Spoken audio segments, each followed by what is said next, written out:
नमस्कार साथियों, मैं संजय शर्मा और मैं इस समय बिलाड़ी गांव के गोठान में खड़ा हूं।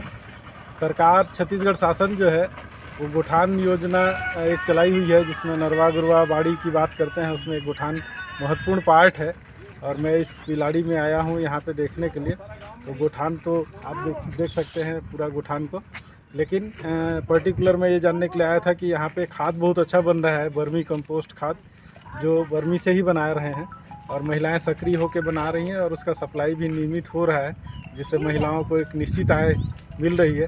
उसी चीज़ को हम देखने के लिए आए थे और हमने मीरा बहन से बात किया, सारी महिलाओं से चर्चा भी किया, प्रक्रियाओं को भी देखा कि कैसे बना रहे हैं, कैसे गुणवत्ता का टेस्टिंग करते हैं, कैसे उसका वेट कर रहे हैं, कैसे पैकेजिंग कर रहे हैं।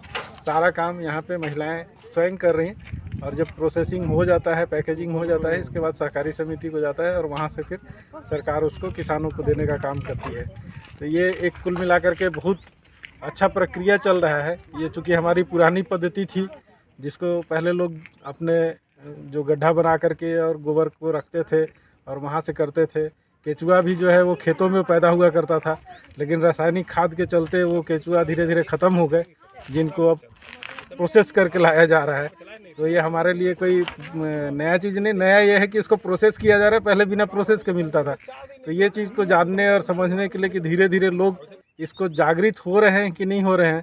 लोगों को जो पहले खुद का इस्तेमाल करते थे, अब सरकार के द्वारा प्रेशर में इस्तेमाल कर रहे हैं, तो उसमें कितना अंतर है और इस प्रक्रिया को अपनाने में कितना समय लगेगा लोगों को कि वापस लोग इस चीज़ को अपनाएं और खुद से फिर केचुआ पैदा शुरू हो जाए खेत में और रासायनिक खाद बंद ही हो जाए। तो इसके लिए अगर ये प्रयास हो रहा है तो ये बहुत ही सराहनीय प्रयास है। और इसी चीज़ को मैं यहाँ पे एक दस्तावेज़ तैयार करने के लिए आया था और मुझे बहुत अच्छा लगा कि महिलाएं मिल करके इस काम को बखूबी निभा रही हैं। और आगे का काम, इनके बाद का काम तो किसानों का है कि किसान कैसे उसका उपयोग करते हैं। और धीरे धीरे प्रक्रिया में अगर जैविक खाद को अपना करके और रासायनिक खाद को बंद करते हैं तो ये सबके सेहत के लिए एक बहुत अच्छा ही संदेश होगा।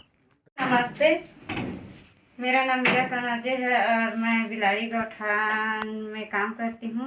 मगर हम लोग यहाँ गोबर खरीदी से लेकर वर्मी कंपोस्ट बनाकर किसानों को देने का भी काम करते हैं। जैसे हम लोग किसानों से ही गोबर खरीदी करते हैं, जैसे शासन की योजना के अनुसार नरवा गौरवा बाड़ी के तहत जो भी योजनाएं चल रही, जिसमें गौठान का मेन उद्देश्य है वर्मी कंपोस्ट बनाना। तो वर्मी कंपोस्ट के लिए हम लोग किसानों से गोबर खरीदी करते हैं और उसके बाद फिर वहीं से गोबर को सुखाने के बाद टाका में डाल देते हैं। टाका में डालने के बाद फिर उसमें केचुआ डाला जाता है। केचुआ हम लोग फर्स्ट बार खरीद कर लाया गया था, 200 रुपये किलो के दर से खरीद कर केचुआ लाकर टाके में डाले थे। और फिर टाके में डालने 90 दिन के अंतराल में वर्मी तैयार हो जाता है। जैसे जैसे वर्मी तैयार होते जाता है और खाद को हम लोग निकालते जाते हैं। निकालने के बाद फिर छनाई करते, छनाई करने के बाद फिर उसका पैकेजिंग बोरी में कर सिलाई कर देते हैं। सिलाई करने के बाद में फिर उसको सोसाइटी में दिया जाता है। सोसाइटी में देने के बाद फिर किसानों के तहत पहुंचाया जाता है, जिससे किसान अपने खेतों में इसका उपयोग करते हैं। जैसे कि अभी खरीफ का तैयारी चल रही है, तो खरीफ में किसान लेकर जाएंगे और ग्रीष्म में तैयारी चलती है, तो ग्रीष्म के लिए धान के लिए भी वर्मी खाद दिया जाता है। इसमें गौठान में कम से कम 10 महिलाएं जुड़ी हुई है। 10 महिलाओं को यहाँ रोजगार मिलता है।